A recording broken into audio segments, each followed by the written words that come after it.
ada satu kisah sebagai taknisan li qulubil mu'minina min ahli sunnati wal jamaah, penambah keyakinan, penambah kekuatan iman dan keislaman kita dalam berakidah Ahlus Sunnah wal Jamaah. Ada seorang dzurriyyah Rasulullah yang tasyayyu', yang beralih menjadi Syiah, cenderung mengikuti konsep ajaran Syiah. Kemudian dia mimpi dibangkitkan di alam mahsyar pada hari kiamat.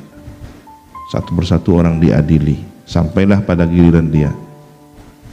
Nah, pada saat dia ditanya tentang persoalan akidahnya, itu terungkap bahwa ternyata ajaran mencaci maki itu kelak pada hari kiamat hanya mempermalukan diri sendiri. Bagaimana tidak? Pada saat itulah kemudian orang ini dipertemukan dengan Sayyidina Abu Bakar dan Sayyidina Umar. Lalu datanglah Sayyidatuna Fatimah Az-Zahra sebagai ibunda kaum arifin, ibunda ahlu baiti Rasulullah. Nah, dzurriyyah Rasulullah ini yang sempat cenderung Syiah tasyayyu', ya, dimintakan maaf, ya. Yang memintakan maaf itu siapa? Sayyidatuna Fatimah dengan rasa malu yang besar kemudian menangis. Siti Fatimah minta maaf pada Sayyidina Abu Bakar dan Sayyidina Umar untuk dzurriyyahnya ini yang mencaci maki.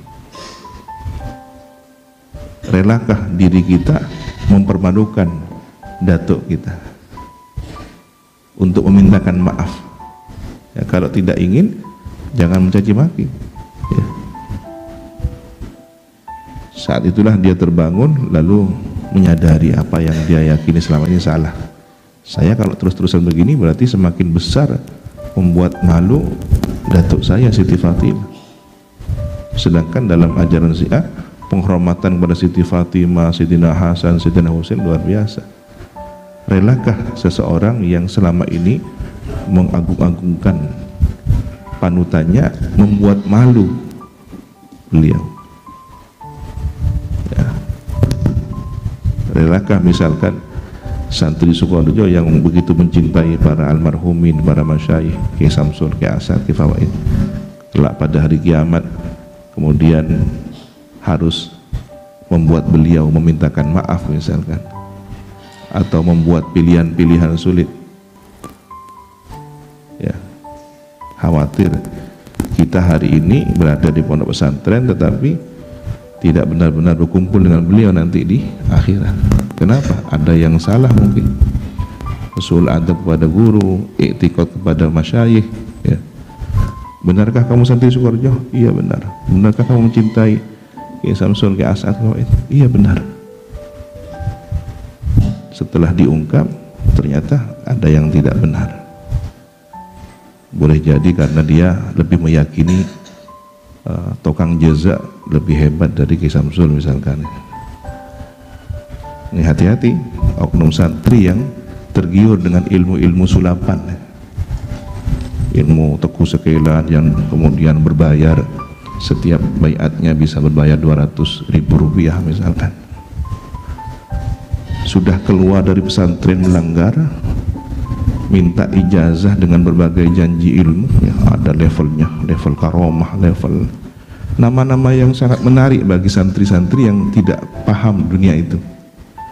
Ini hebat. Biasanya santri baru atau awam tentang dunia spiritual, hanya melihat dibakar api tidak mempan, wah tertarik, ini ilmu hebat ini. Jangan tergiur dengan ilmu sulapan yang hanya bisa diperoleh sedemikian rupa. Banyak ilmu tipu-tipu, ya. Ilmu sejati yang ini yang bisa mengantarkan keselamatan dunia akhirat, yang bisa meyakini siapa masyayikh kita. Pantaskah kita kemudian harus mempermalukan diri? Enggak, benitang santri walaupun sudah bertahun-tahun di sini tapi i'tiqadnya bukan kepada Kiai Samsul Arifin, i'tiqadnya bukan kepada Kiai Hasan Farid, lebih kepada tukang tipu, lebih kepada dukun, lebih kepada tukang ramal, lebih kepada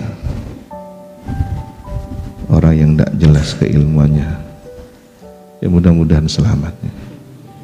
Bagi yang masih meyakini, sudah hentikan, atau sebaiknya ya selesaikan saja dengan baik-baik, daripada kemudian tidak berkah ilmunya, kan gitu. Ujiannya orang mencari ilmu begitu. Sudah benar, sudah berada di jalan yang tepat, dibuat tergiur dengan sesuatu yang tidak jelas.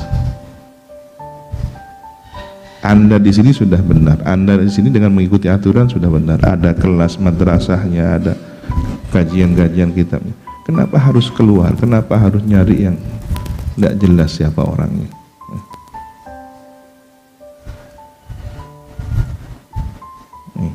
Jadi renungan kita semua. Hasibu anfusakum. Wallahu subhanahu wa ta'ala a'lam bissawab.